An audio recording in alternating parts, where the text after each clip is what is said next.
So the topic today then is, first of all, I want to just go back to something we worked on last session. We worked on the rubric, and you worked in breakout rooms and made slides and all sorts of suggestions. And I went home and did my homework, summarized your suggestions, applied them, and I'll show you what I did, and you can say what you think.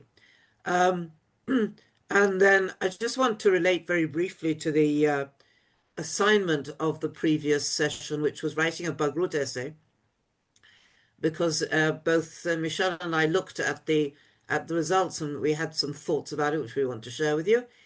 And then I'll come on to the main topics of the session. That's what I want to talk about, AI in general. I'm going to take some time out to do some sort of general enrichment, talk about AI in general, particularly with regard to education, but also elsewhere, and then digital tools and teaching, learning, particular digital tools and activities in the teaching of writing.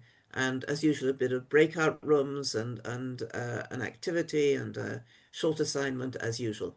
Okay, so just to come back to the rubric which you suggested many ideas for how to improve it. This is the previous version, which I presented to you, and your criticisms were, I can't write them all up because there were too many of them, but I've sort of summarized the main ones here. First of all, adjusting the numbering. You're quite right. The numbering was inaccurate. And then many of you said, and I accepted this, that there should be fewer points for correct language. In the original 50%, you thought there should be fewer for correct language and more for content organization and so on. Many of you said that there should be a separate rubric for vocabulary, which I implemented. And you criticized, and rightly, that some of the definitions were a bit subjective and vague. So you suggested things like words like varied, creative, accurate, advanced, instead of vague words like good, original, and interesting. You said there were too many points for organization. You wanted to cut that down. You wanted to separate content from organization, and perhaps think a bit about creative and critical thinking. These were some, one of the slides suggested this sort of distribution. Anyway, so here's the new one. I'm going to leave it on the screen for a minute or so so that you can look at it and see how I've implemented your suggestions.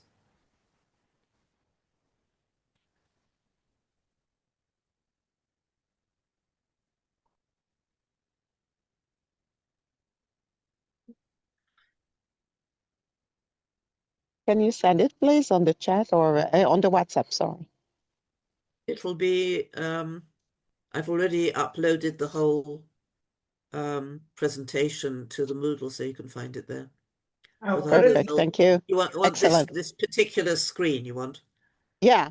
Okay. Sending it now. When I finish this, I'll upload this particular screen to the WhatsApp. And if I don't, please remind me. Okay. I've Okay, done it. thank you. Penny, I've done it. You've done it. Amazing. There you go. Thank you. Magic. Can I ask a question? It's Yeah. regarding in this rubric and in the G rubric that we use in high school, I find the same definitions, and the problem that I have with it when we work as a team of 12 or 13 teachers, Yeah. and each of us has a slightly different interpretation of the rubric, which results in probably a bit different grades for students, even though I mean, there's nothing quantitative about the rubric. You cannot go and, I don't know, count errors and decide. Exactly. It's not a question of arithmetic, really. It's bound to be, David, I think there's bound to be some variation between the different people looking at the same essay. And I think that's inevitable. The way the rubric can make it more objective, it can't make it completely objective. As you say, people are going to interpret it in different ways, but at least this will help to make it a bit more um, objective and uniform.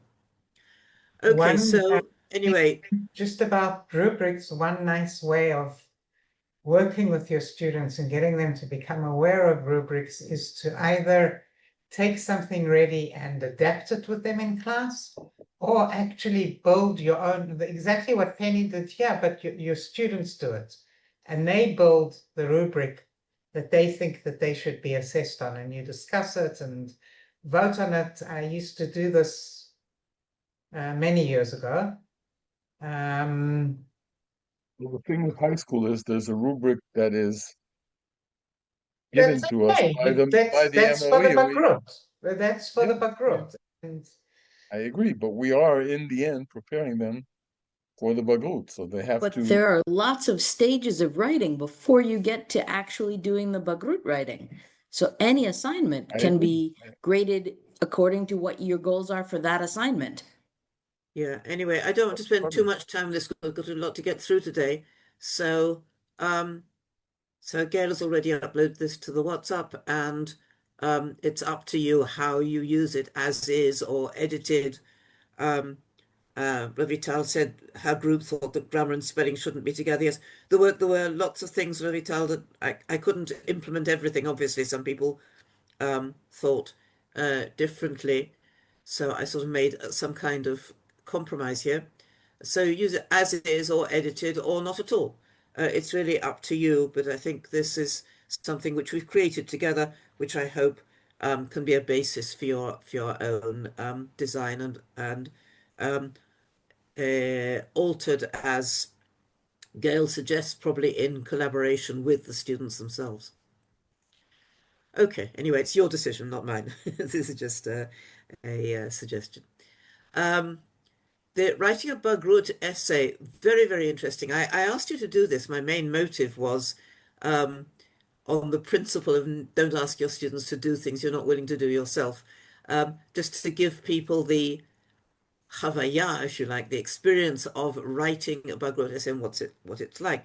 But what came out was very, very thought-provoking, because what after Michelle and I read them, and I'll ask Michelle to comment in a second, we thought they were, first thought was that this is amazingly low level for a 12th grade B2 student. They're not challenged. You're muted, Benny. You're muted. you're muted.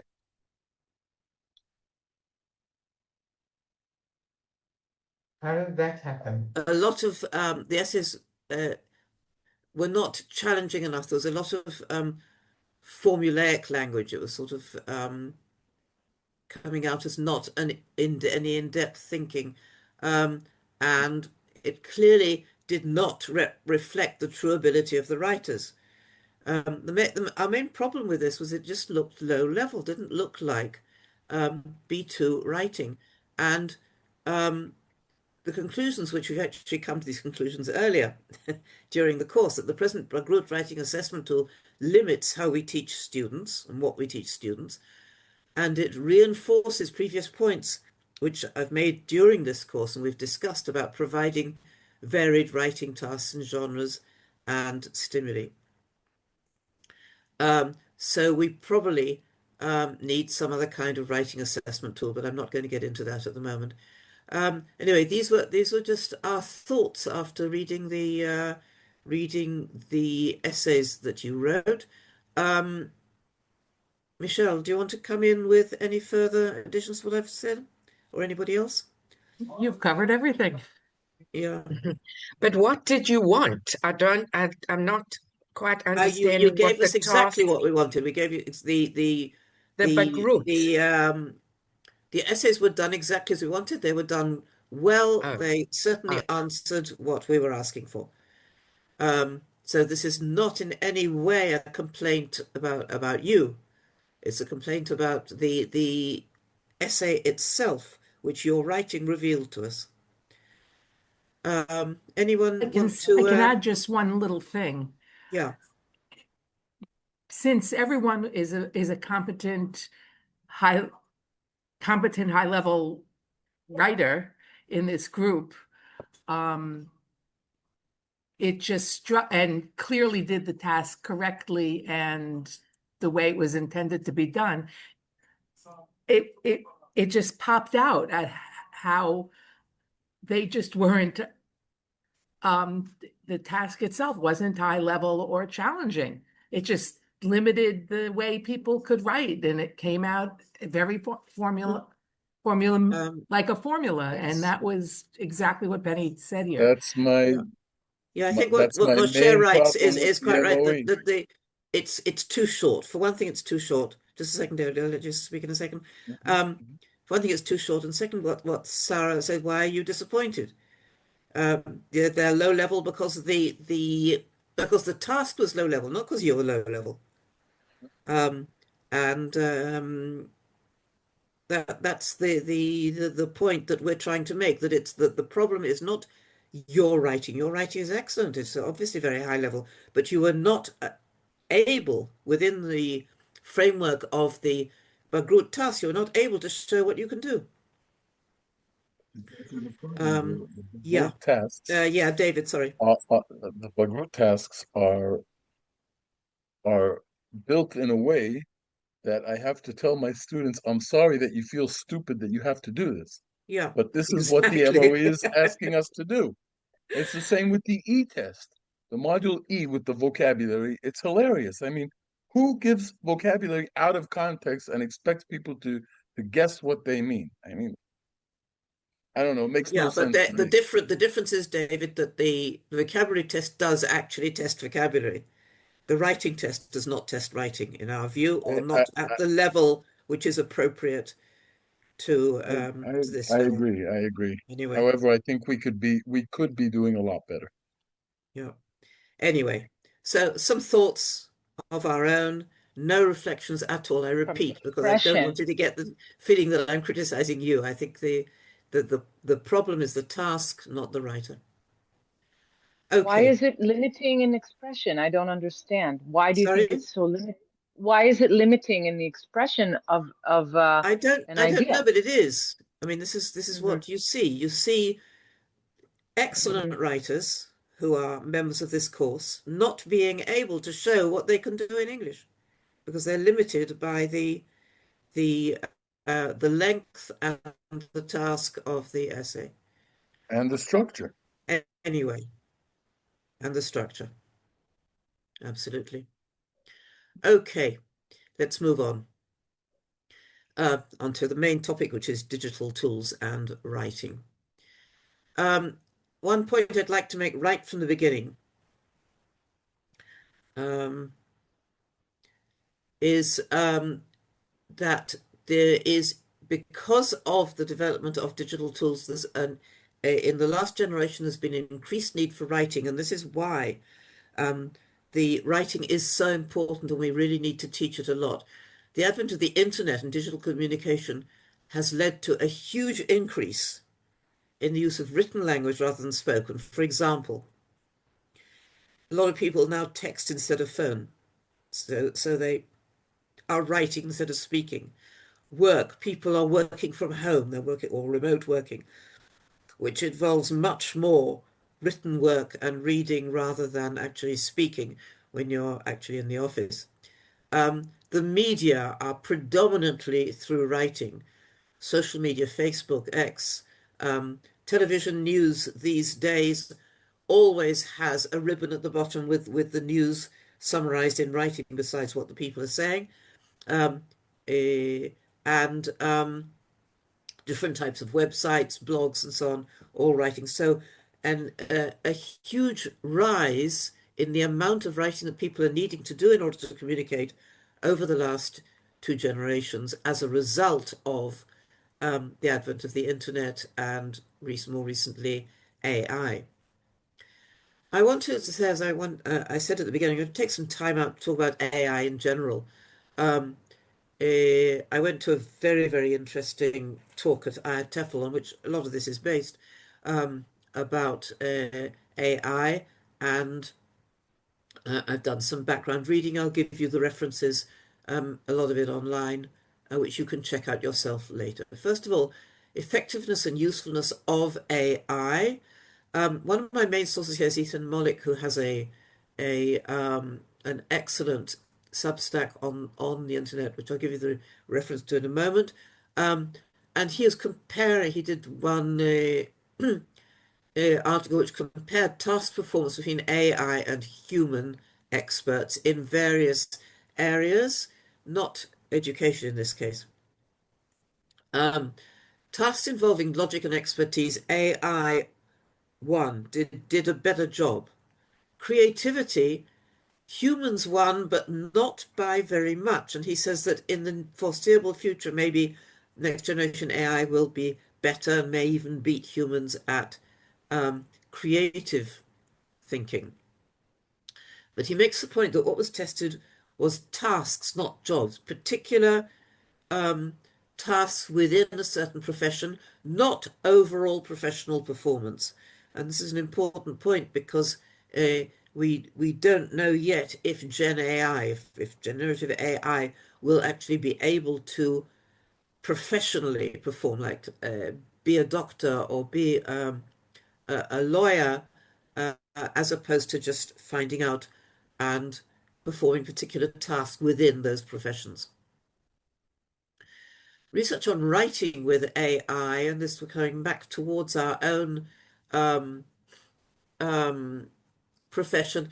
Here we're talking about writing, not writing for the sake of writing, which is what this course is about, but writing within a course which is learning a particular topic. So writing in order to study a particular topic or demonstrate that you have learned a particular topic. And this was an MIT piece of research, and a small group of college students were assigned to write essays, 3 groups. One, write them alone on the whatever the subject was they were studying. The second using Google, and the third using AI, ChatGPT. And they found that the ones who were able to use AI were less engaged and actually remembered less later of the material. And the people who had had to compose it themselves remembered more, even if their essays were not quite so good, because they'd had to work at it and work at it themselves instead of getting AI to do it for them. Penn students research in Turkey, and again, the same sort of result. They were able to do the assignment to do much faster and probably more efficiently, but they learned less, and later on in the exam, they scored lower. So very cautious use of AI, use of writing with AI within the study of academic subjects at university. And Monet's conclusion for teaching is that AI is good when, well, it's fairly obvious this, but it's nice to have it confirmed by research, when combined with a human teacher. And the research indicates that if you use a teacher together with your own conventional teaching, I'll come back to this later, you do better than either does on its own, either a teacher on their own or AI on its own. And as a personal conclusion, he says that if you're going to write something, it's better to compose your own text and then go to AI. In other words, I've got to write an essay about something.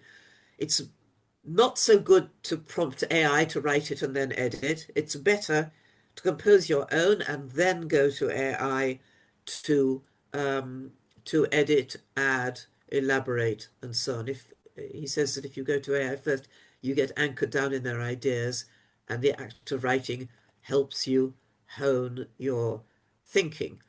And I think I've said earlier in one of the earlier sessions in this course is this famous quote from Ian Forster, "How do I know what I think till I hear what I say?" And I find very much that how do I know what I think till I see what I've written? And the actual act of writing actually helps you to think. And if you let AI do it for you, then you're not developing your own thinking in the same way. Moshe says, defend the module G writing task, yes. Yeah, sorry, Yeah. we don't have to speak about it now. I just started right No, now. okay. I'm Yeah, just but looking, we can, just wanted yeah. to look at it. Yes. Yes. I think, yes, that it's limiting for us, Michelle, but I think it's limiting also for a lot of them. This is my point, and Michelle's point as well, that a lot of them could do a lot more, and we are limiting them by the actual Yeah. tasks. Sorry, just Okay. because I Yeah. was going to continue writing to say that I agree that maybe the task can be refined or even developed or changed altogether. But I don't think, again, thinking about a student who's learning English as a foreign language, I don't think it's that bad. That's all I wanted to say. Okay. Okay. Let's leave that because we've got a lot to get through, but thank you very much for your note and contribution. Moshe is talking about the weaker students who are struggling to get there. Yeah. And in that case, I agree, absolutely. Okay. So that's my first point about AI is how effective is it in doing various tasks, and how does it compare with human doing the same thing? I made various points in previous slides. I want to come on to my next point, which is how accurate and reliable is AI if you're finding out facts. And it's mostly accurate. And the problem with AI, as we all know, is there's occasional inaccuracies which are called hallucinations. And even in present day AI, which is way beyond what it was even a year ago, there are still inaccuracies, there are still hallucinations for various reasons. One is that the large language models on which they are trained have in themselves inaccuracies, and if they're trained on inaccurate data, they're inevitably going to use that for their own results, which will therefore occasionally be inaccurate. Another reason is the prompts. I'll come back to the point about prompts later, that the prompts were not comprehensive or precise enough, and therefore led to misleading answers.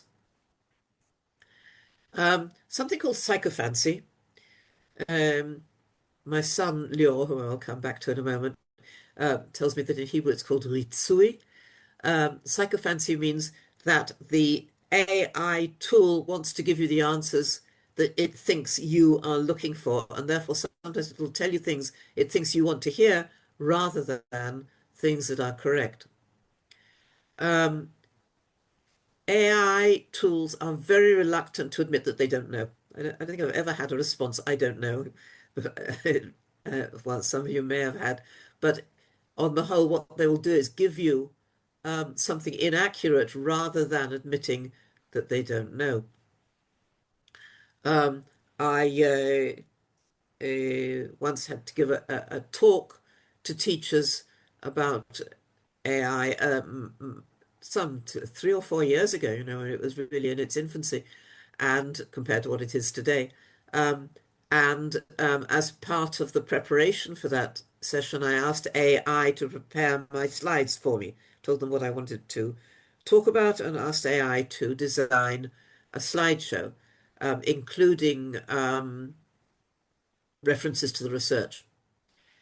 And it gave me a very nice slideshow, some of which I used actually, combined with my own, which I'd already designed partly, and it helped quite a lot. But then it didn't give me any references. So I came back and said, "Can you give me some research references to back up?"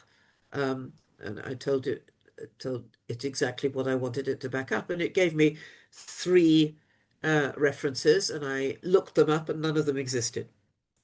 So this is an example of giving me what I wanted it to know and not admitting that they don't know, and therefore giving slop. Well, you remember the word slop, giving something which is completely um, uh, wrong or unacceptable. So occasional slop, as I say.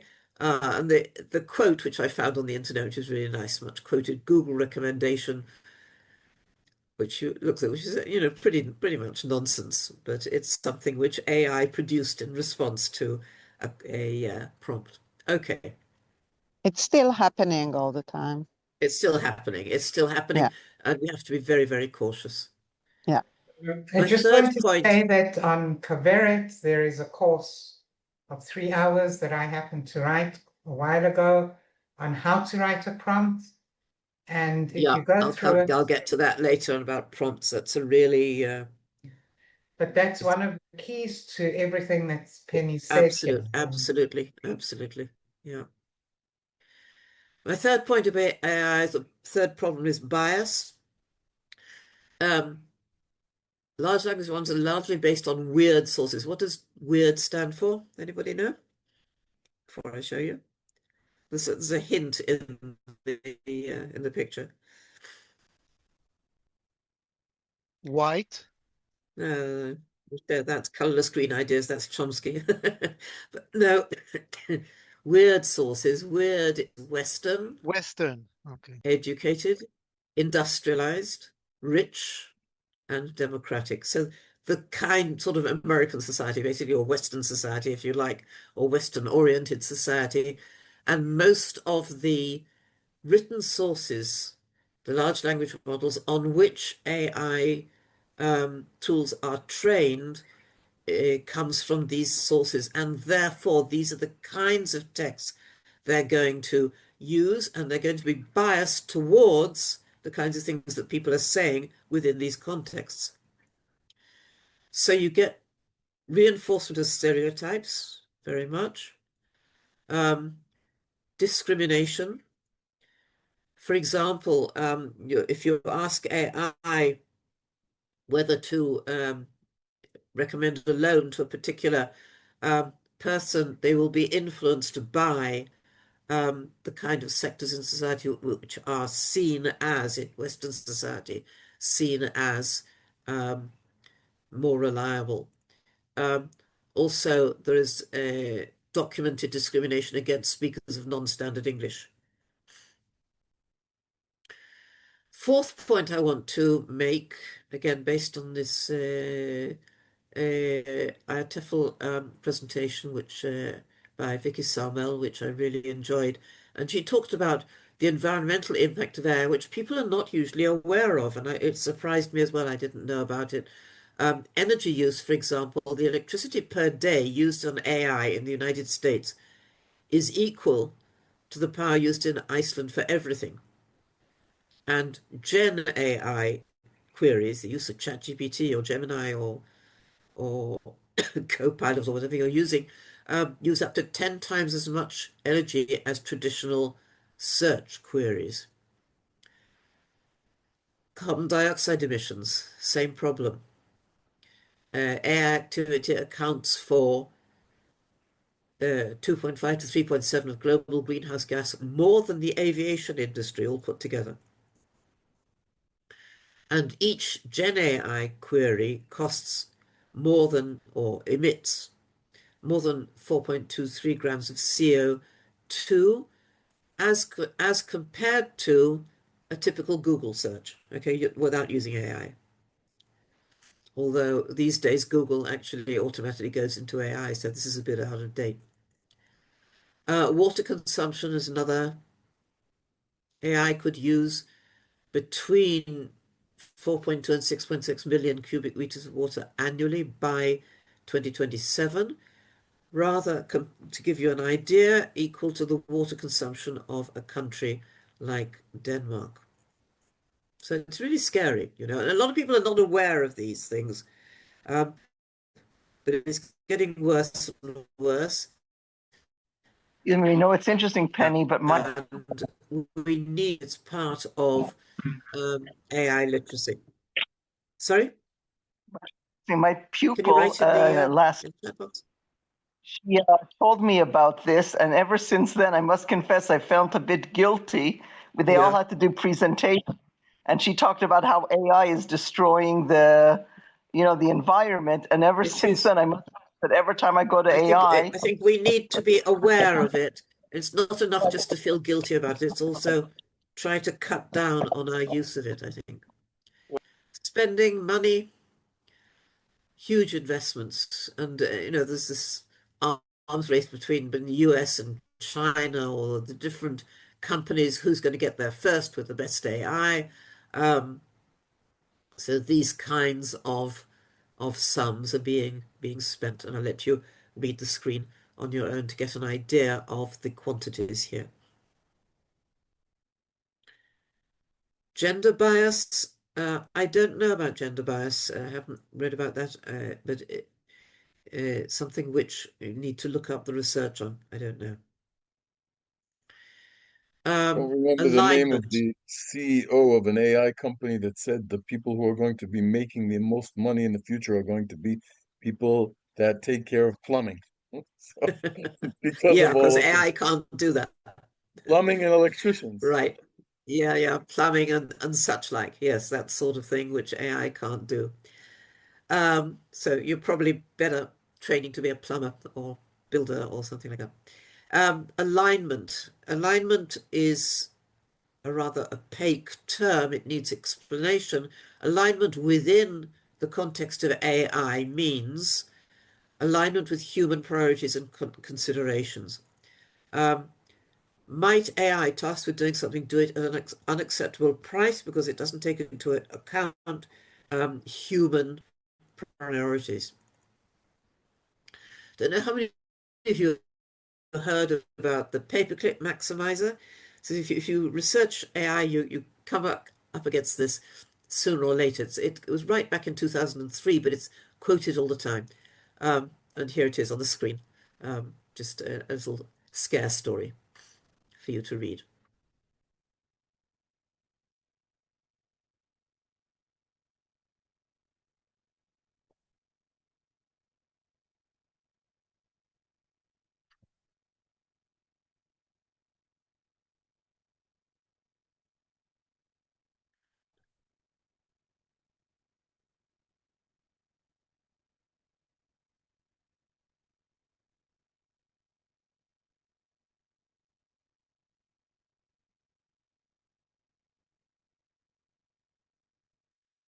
I think this was foreseen to some extent by Asimov, the sci-fi writer, who invented the 3 laws of robotics, that a robot may not, 1, the robot may not harm a human being, 2, the robot must do everything the human being says unless it contradicts law 1, and law 3, I don't remember, but it's the same sort of thing, unless it contradicts laws 2 and 1. He foresaw this dilemma. If you make something which is really intelligent and can do amazing things, how do you make sure that it doesn't just take over? If you give it, as Jenna is sometimes you give to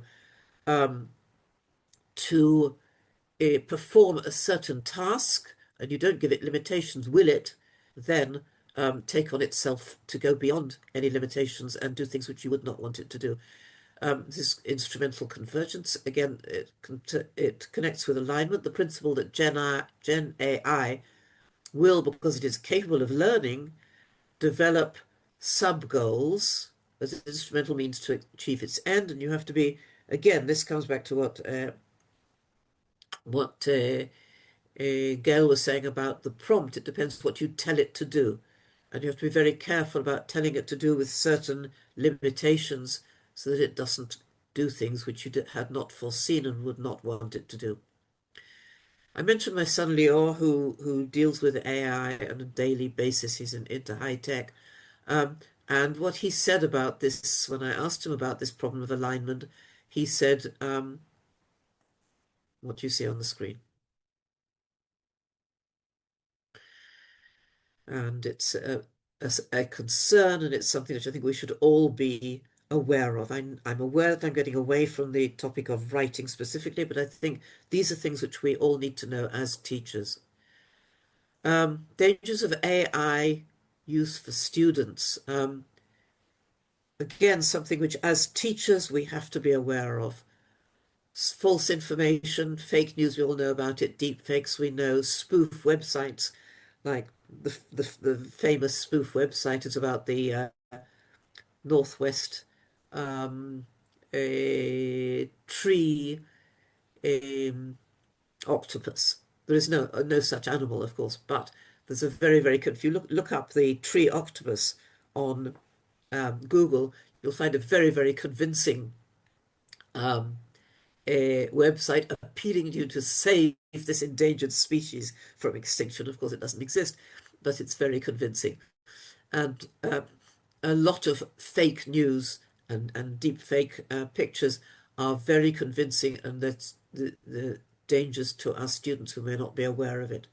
Chatbots may give harmful advice or information. There have been some really scary instances of chatbots advising people to do things which may be harmful to themselves or to others. The phenomenon of cyberbullying, people actually bullying other people through the internet. The problem of privacy, private information may be exploited for gain, and students' compositions, in our case, may be copied or used without permission. A lot of very dangerous stuff out there. And this is one of the, I mentioned Ethan Mollick earlier, and I want to mention Mark Pegram, who is an Australian researcher on AI, who has written some excellent stuff, and I recommend anything written by him is worth reading. Solutions? Legislation, very difficult to enforce. What sort of laws? I mean, there are countries which have tried to pass laws, very difficult to enforce. Official guidelines. And in our case, the ministry has very clear official guidelines on the use of AI in schools. I'll show you them here, but you can go to the website and look them up yourself. And what they are saying, very similar to what Nahama uploaded about Norway. As Gail said, our rules are very similar. And if you look at this, what it's saying is that certainly up to the end of elementary school, students should not be using AI on their own, but only under the supervision and control of teachers. And in high school, yes, you can use it, but only the tools, the websites, the apps, which are approved. And if you go to the website, which I showed you just now, and it's also at the end of this presentation, you'll see the websites which are allowed. The chatbot, the tool, which at the moment, if I'm not mistaken, Gail, is Gemini is the one that's recommended, not the others, but this may change. Anyway, it's yeah. Gemini is the one that works through their single sign-on security. Yeah. And it's and that version of Gemini is safe for them, for kids for 14 and above that are allowed to use it by themselves, and also for younger kids who need adults near them to use it. But Google knows who they are when they go in, because they need to sign in with their ministry username, and it basically keeps them safe, because behind every query, there's a huge batch of instructions that have already been pre-written about what yes and what not to answer, in terms of making up bibliographies, being gender biased, etc., etc. Yeah.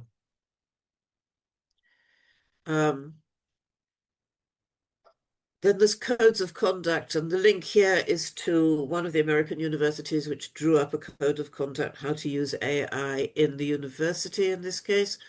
A book which I recommend is in the list again at the end of this presentation on AI literacies. There's a whole lot of them, including privacy information and so on.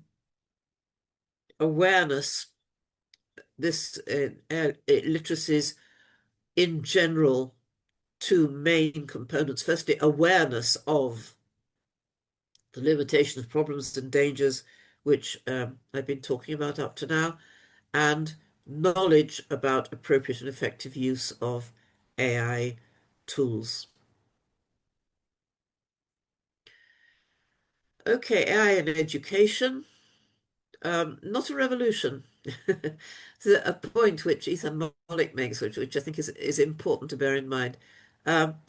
It helps. It's a makes a difference, expands, is of great assistance, but it's not a revolution. If you think about previous inventions, the blackboard way back in the 19th century, or more recently the pocket calculator. Everybody said, the pocket calculator is going to ruin mathematics and arithmetic. Everybody's going to just do things with a calculator. They won't need to learn arithmetic anymore. And it didn't happen.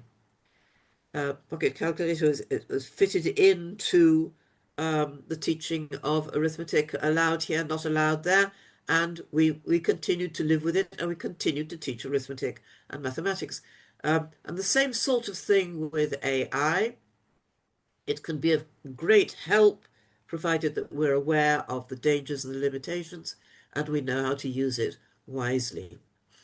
Okay, I'm now going to come back to the main focus of this course, which is teaching writing, digital resources. What's this got to do with anything?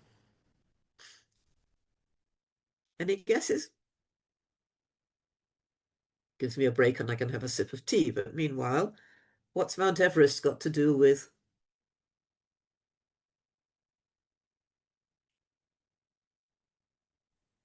No, nobody's. People can just not go there and put themselves in on a picture.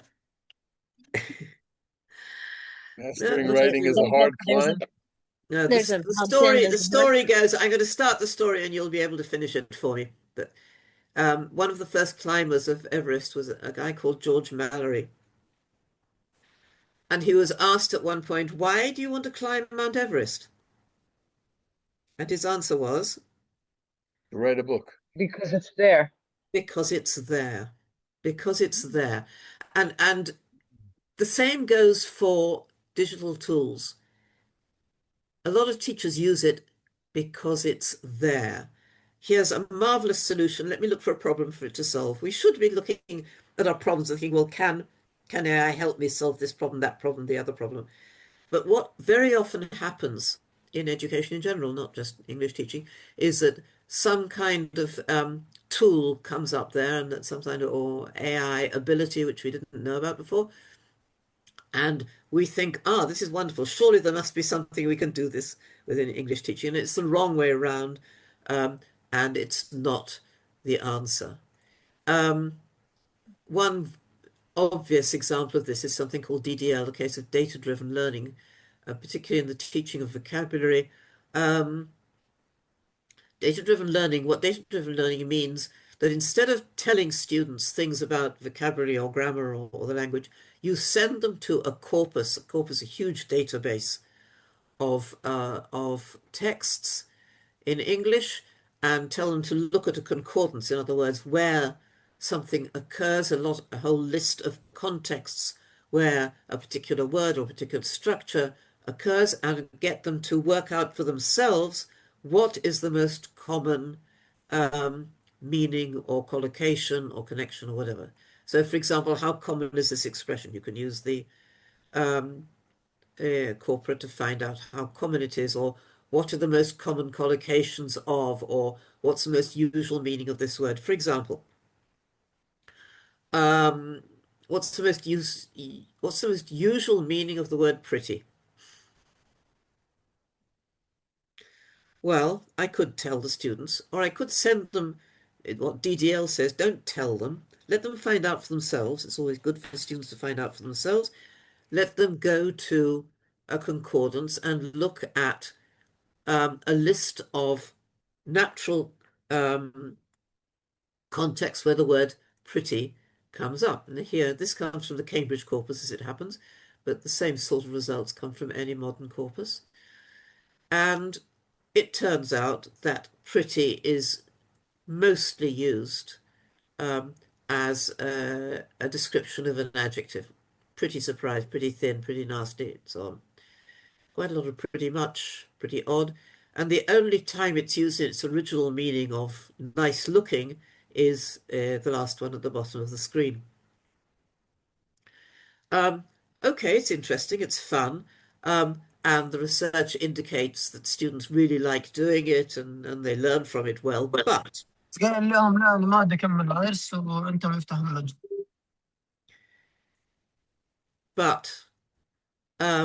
it's a question of time. How much time does it take for the students to work all this out versus how much time would it take for the teacher just to tell them the answer and then practice it or do things with it in context. Jeremy Harmer has this really nice idea of a Taito test. Taito means time in, time out. Compared to the time invested in preparing, setting up, and actually doing the activity, how much real learning time was there? How much real learning was taking place? And it's a really nice little acronym there. DDL, I think, does not pass the Taito test. I stopped using Kahoot for the same reason when I was using it in my classes at Oranim, and then I stopped because I realized that I was actually spending much, much more time preparing it than I was using it in class. I was using only a fraction of the time compared to the investment at home the night before. And this is the kind of the way we need to judge or assess the usefulness of digital tools in teaching. Don't know how many of you have looked at Russell Stannard's YouTubes. This is another name which I recommend. He has some really nice stuff. He's very up to date with what's going on in AI and in digital tools in general, and there's some really nice ideas. And I attended a webinar of his last year where he said the following.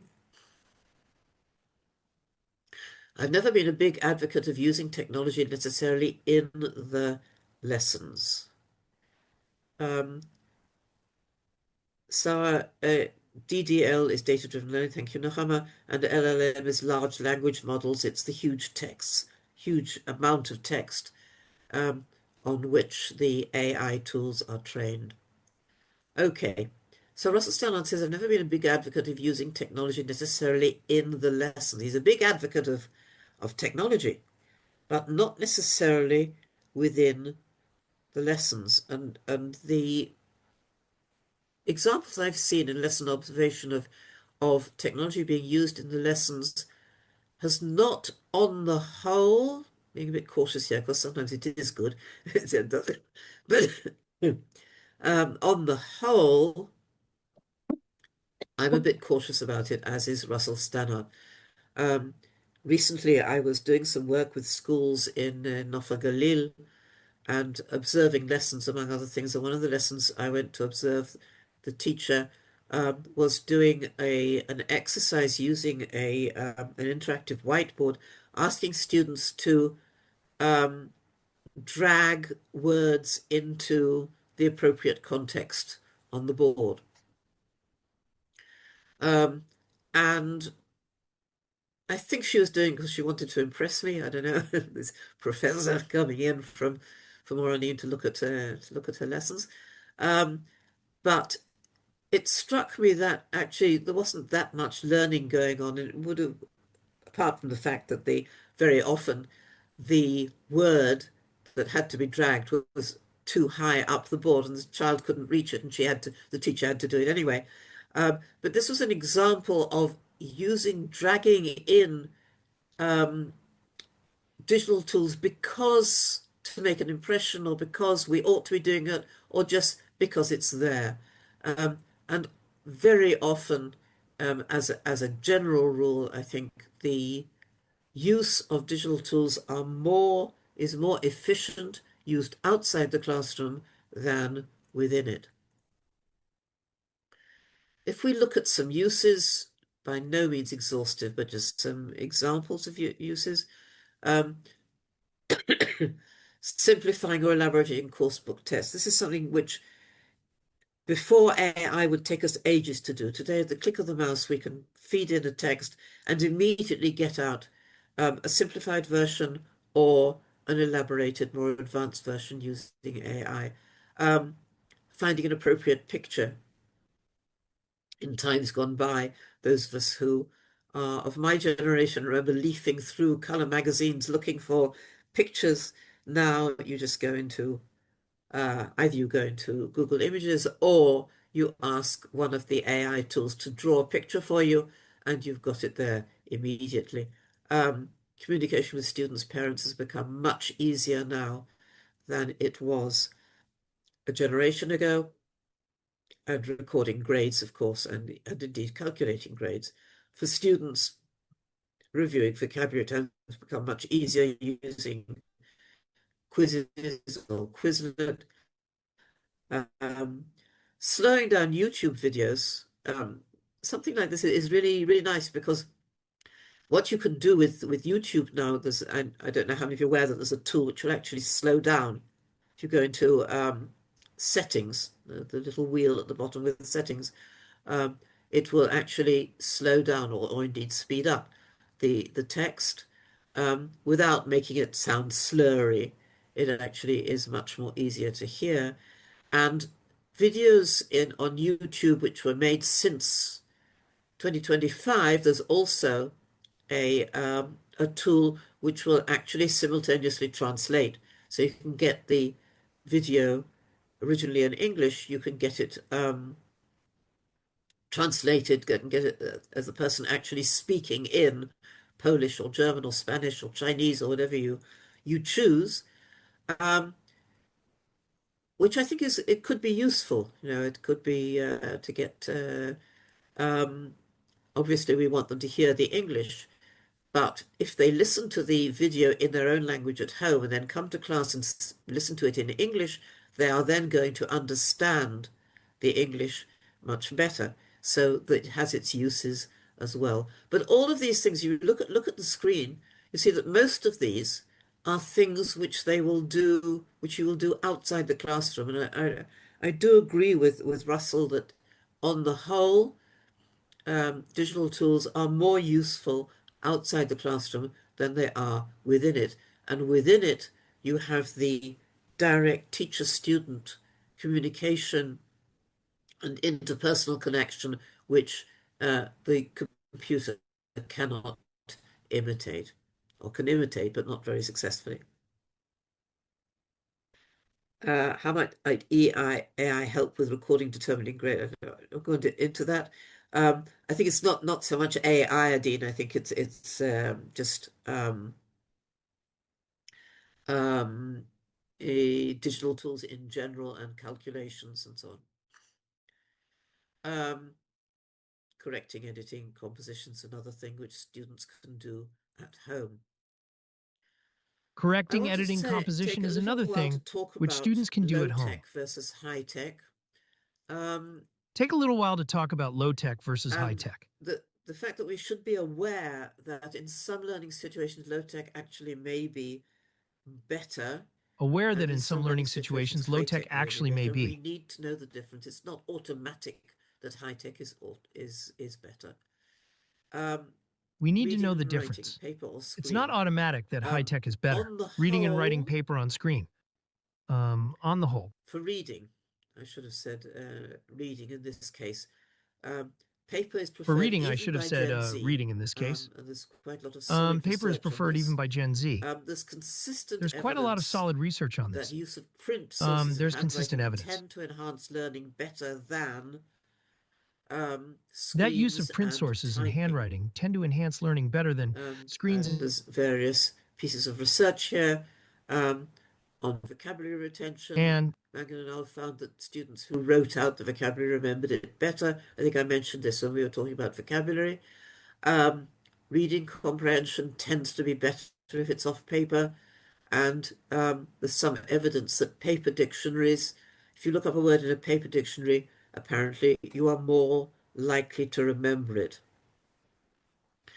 The reasons I won't go into now. If you're interested, check out the research.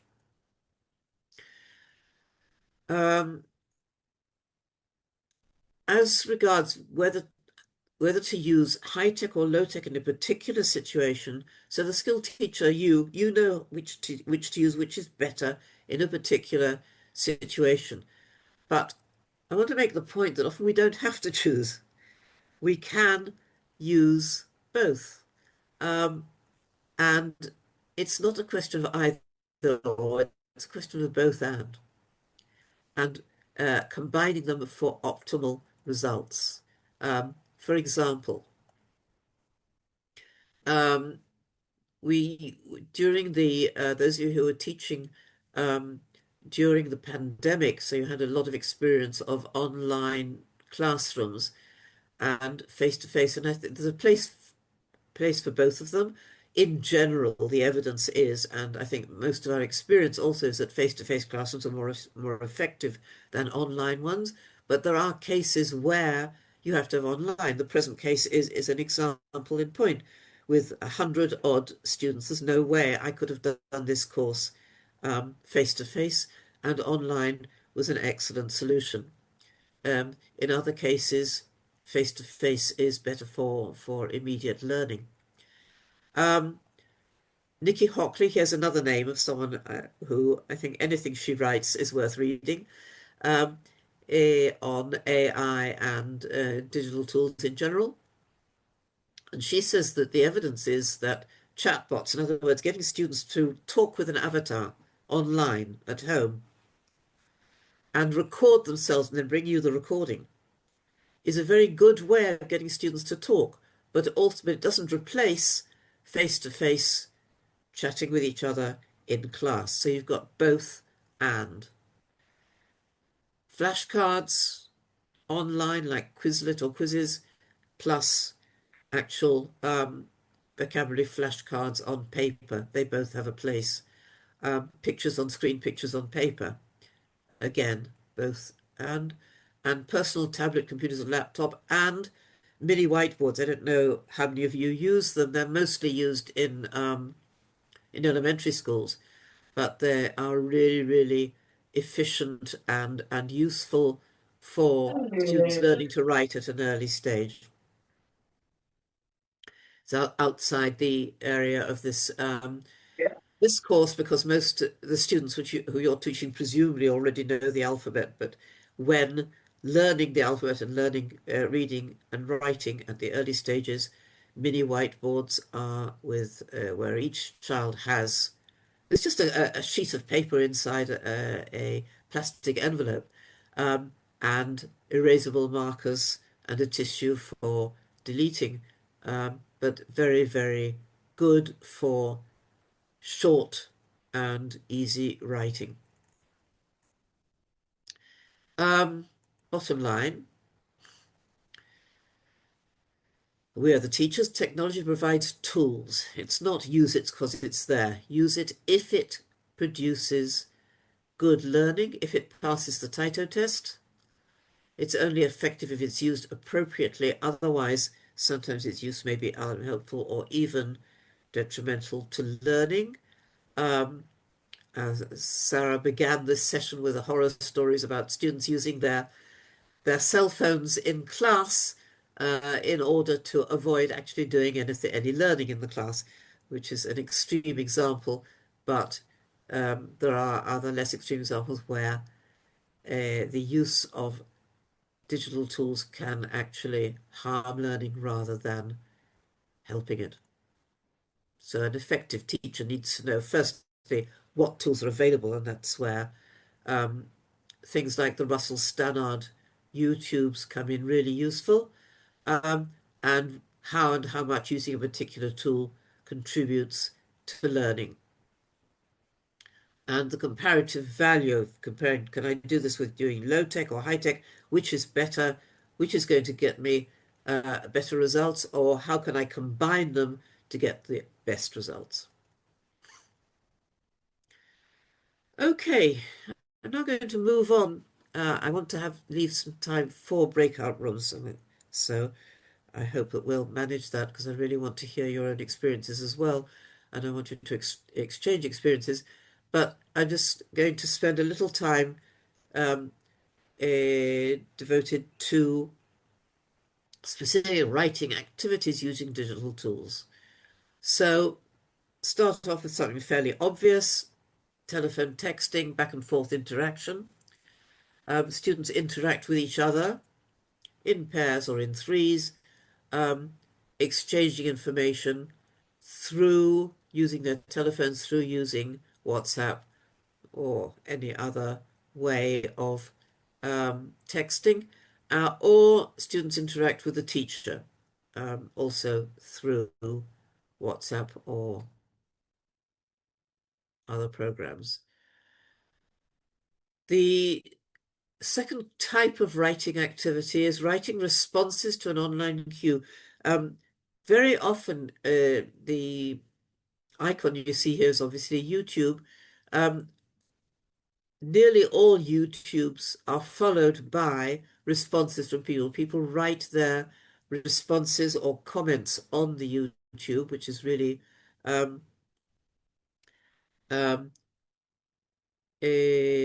interesting and productive. So it's not back and forth interactions. It's only giving the comments in response to an online queue, like a YouTube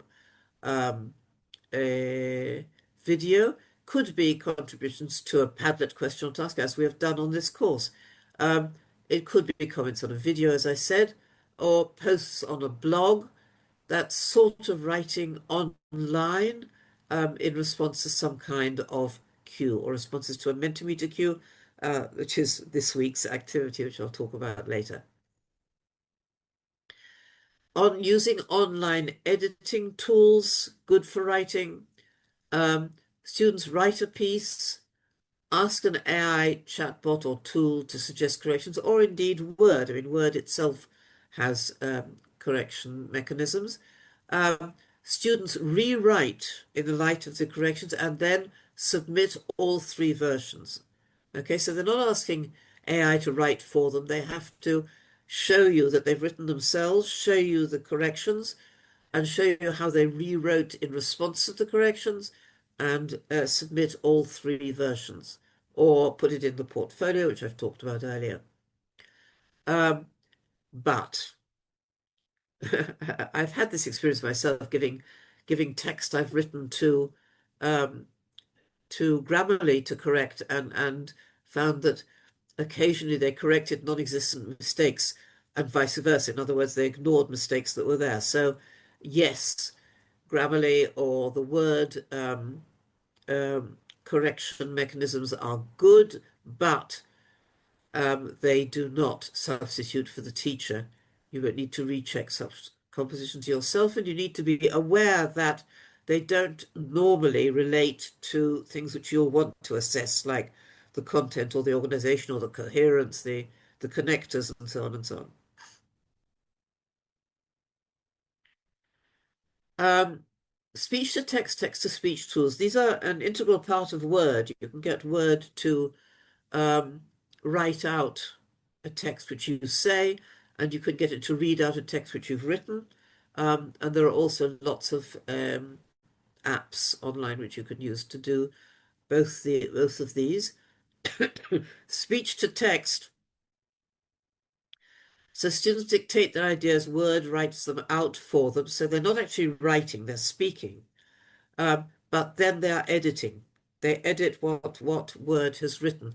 So this is the speech to text. If you ask them to say something and then edit it, what you are giving them practice in here is editing, which is an important part of writing, without actually writing out the composition at the beginning.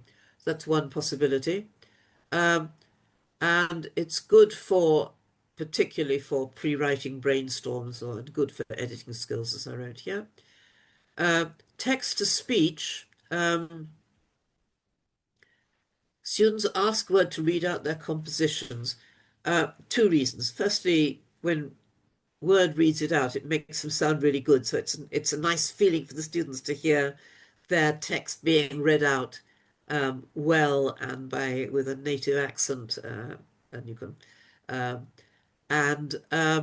but it also, when they hear it as well as reading it, in other words, they follow the text as they are hearing it, at the same time, this helps with the editing and reviewing processes. Another important type of composition which they're going to have to learn, which Gail talked about earlier, is writing prompts for Gen AI to respond to. And writing prompts is a whole new skill in itself, and it's a whole new type of writing, it's a whole new genre. And they need to learn it, and we need to teach it to them. And we sometimes need to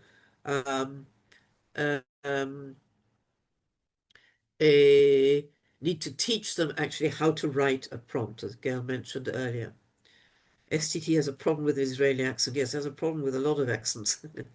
Good point. Yeah. So it's an important new skill and literacy. And often what I find when I'm giving prompts is I give a prompt and it doesn't give me exactly what I want. So I correct my prompt and then it gives me something slightly better and then I correct it again. But then, then as we said earlier, I sort of feeling guilty about all the environmental implications of doing it again and again and again. And why didn't I just get it right the first time? And we really need to train our students or teach our students how to write a good prompt. So this is one way of doing it, but better is actually to write a good prompt. And I think one of the things teachers need to do today is say, well, a good prompt, what is it? What does it have to include? And here are some of the things which it needs to include. A writer. So you say to the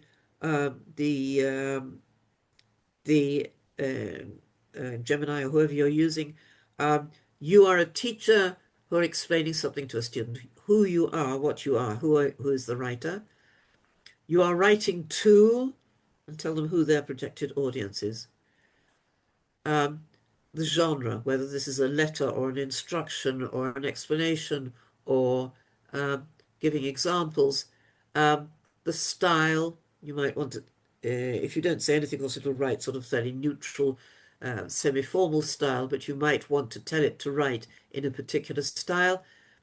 You certainly want to tell them length, how many words or about how many words, the purpose, why you're asking them to do it, and the level of English. And AI has no problem interpreting terms like B1, B2. Topics, sometimes you want topics or vocabulary which you want to include or exclude. So these are the kinds of things which you need to teach students. And one of the kinds of compositions we need to require from them these days, as I say, is a prompt for AI. Okay, I really wanted to leave time for breakout rooms. So breakout rooms, what I want to do now in breakout rooms, please, is in your breakout rooms, share with each other ways you have used either AI or any digital tools in your own teaching which you have found to be effective, and we'll share them later. But for the moment, just in breakout rooms and tell each other about ways you have used AI. Gail, over to you. You're on mute. Okay, let's have just a few ideas before we move to the final to close this session. I just want to hear what ideas came up.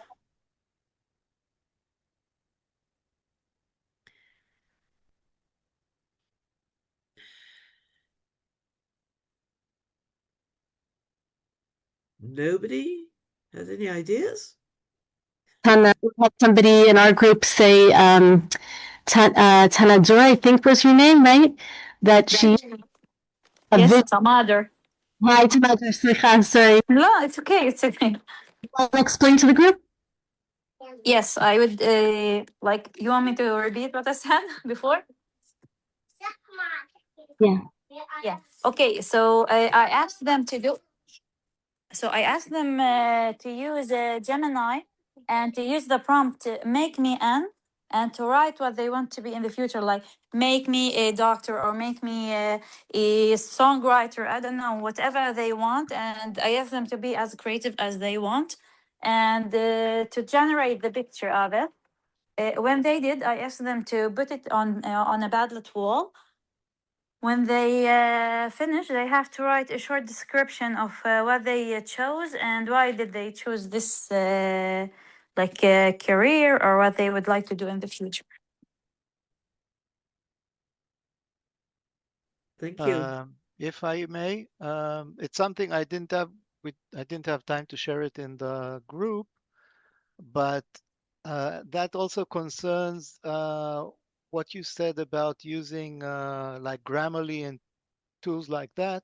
So what I did, I created a GPT. It's like a specialized AI to which I uploaded the module G rubric.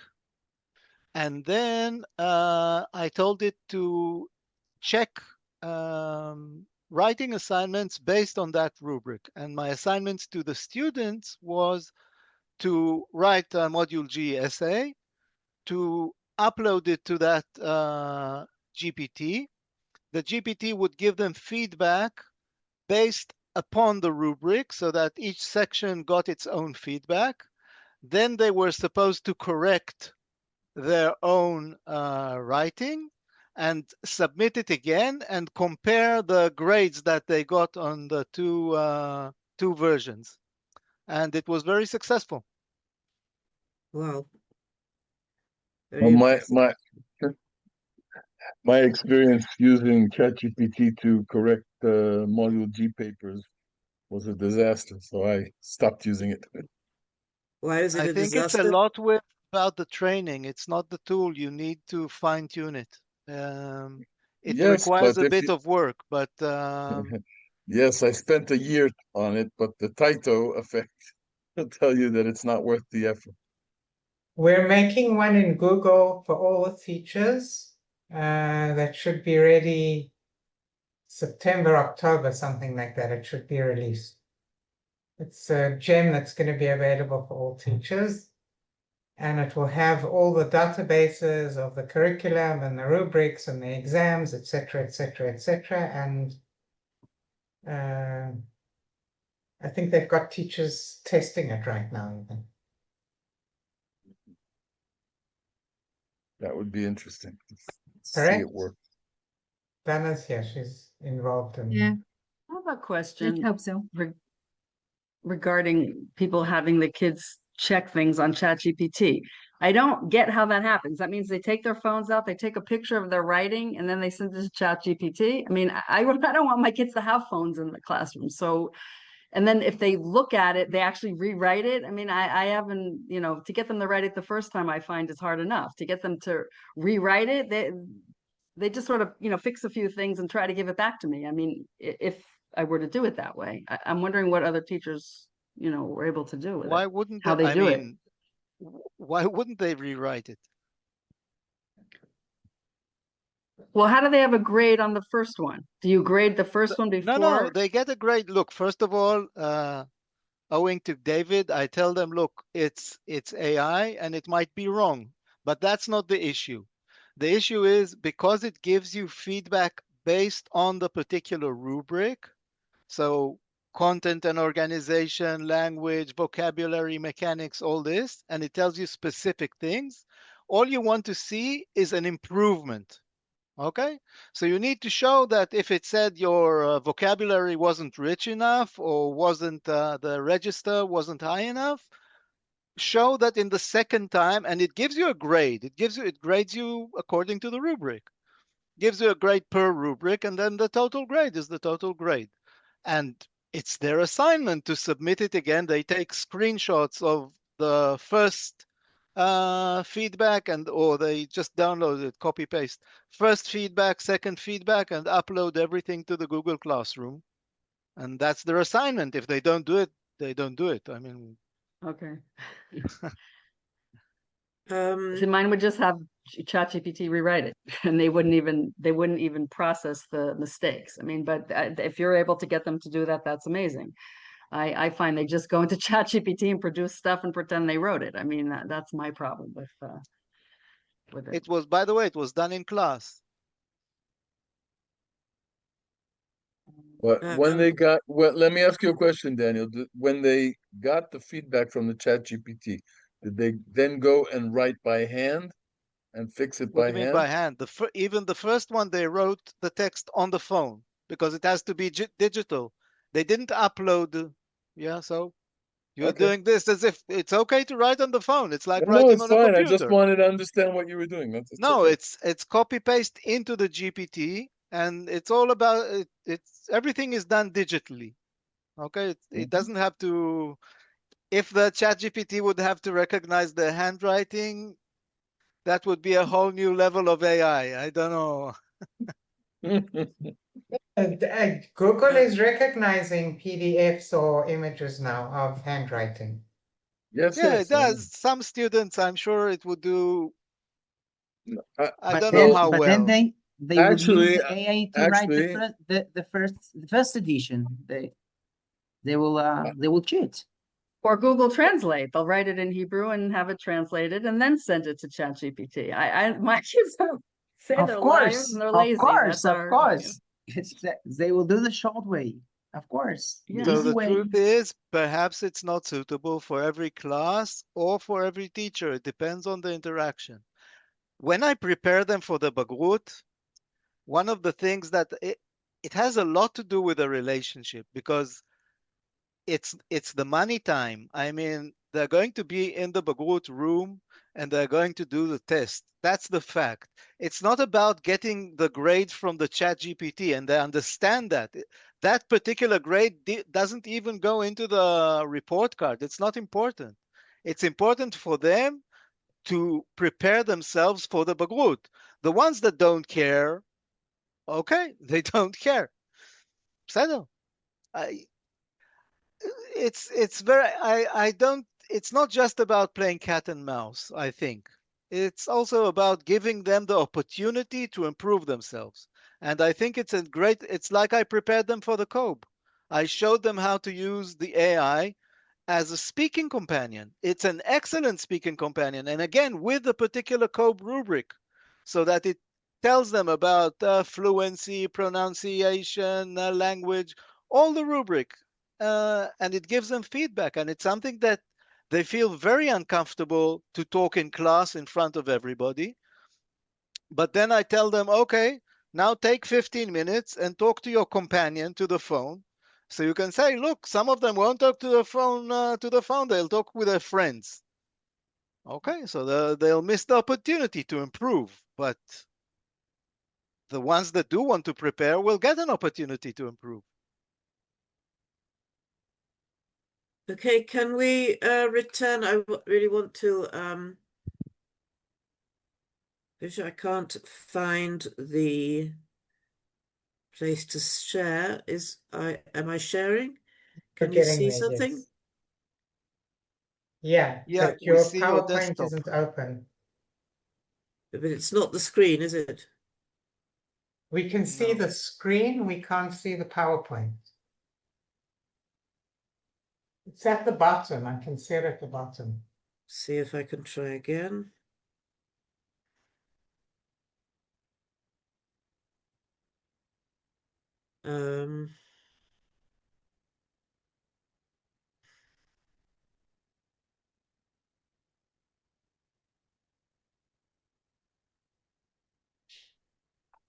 Can you no? What can you see now? No. You. No. Only me. Try again. I don't know why something's gone wrong here. And now? Yes. You can see it, right? Assignment? Yes. Whew. Sometimes something's just something that works smoothly and sometimes it doesn't for me anyway. Okay, so the assignment. Everybody, Kenny, it's not only you. Not only me, thank you. Okay. The assignment for those who still have to do an assignment, the assignment for this week is to find online an activity not mentioned in this session, something new.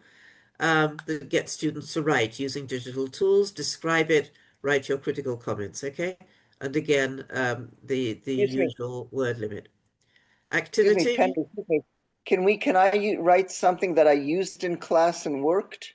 Sure. Like, for example, I told them to use their cell phones to I can't listen to all your description now, sir, because we're getting near the end of our time. Forgive me for interrupting you. But That's yes, all right. you can. Sure. Thank you. So that's the assignment. Activities. I'm already starting with an activity for the beginning of next year, because this year probably most all of you have finished, right? By now. But this is an activity for the end or beginning. So like last week, it's a sort of lightweight, fun activity. In this case, I want to do something with Mentimeter. The free version of it, you can spend money on it, but it's easier to use it for free. So using either their word cloud or open-ended question, I think it's very simple to use. So word cloud, if you just want them to write words, and open-ended questions, you want them to write sentences. And this is if they have either cell phones, smartphones, or tablets available for each of them. So you go to Menticom, it gives you the code, and you choose whichever you want. So if you choose word cloud, you might give them one of these tasks to do. Each one of them can only write one word, so they write in a word and then they enjoy reading each other's. Or if it's an open-ended question and you tell them you have to answer in a full sentence, so each of them writes in a sentence. And these are some samples. Okay, right. And now all these useful resources which I mentioned earlier, if you want to, I've already uploaded the slides to Moodle, so you can download it and go straight into any of these websites. References, which I mentioned quite a lot this time. I don't expect you to go into all of them, but any of you who are interested, these are the ones which I referred to. And for next week, which is the last session, note, would you believe it, we're actually there. What I have planned is a recap of the main content and messages of the course, plus feedback. Feedback from you to me, but also feedback from me to you. And perhaps the other organisers might also want to come in with their feedback. And finally, please let me know through WhatsApp if there are any other particular topics you'd like to discuss in more depth. Last chance to raise any points, topics, issues which you think we haven't covered sufficiently or which you would like to bring up new ones, and we'll make time to cover them. So thank you very much, everybody, and see you next week. Good night. Bye-bye. Thank you. Thank you. Thank you so Thank much. you very much.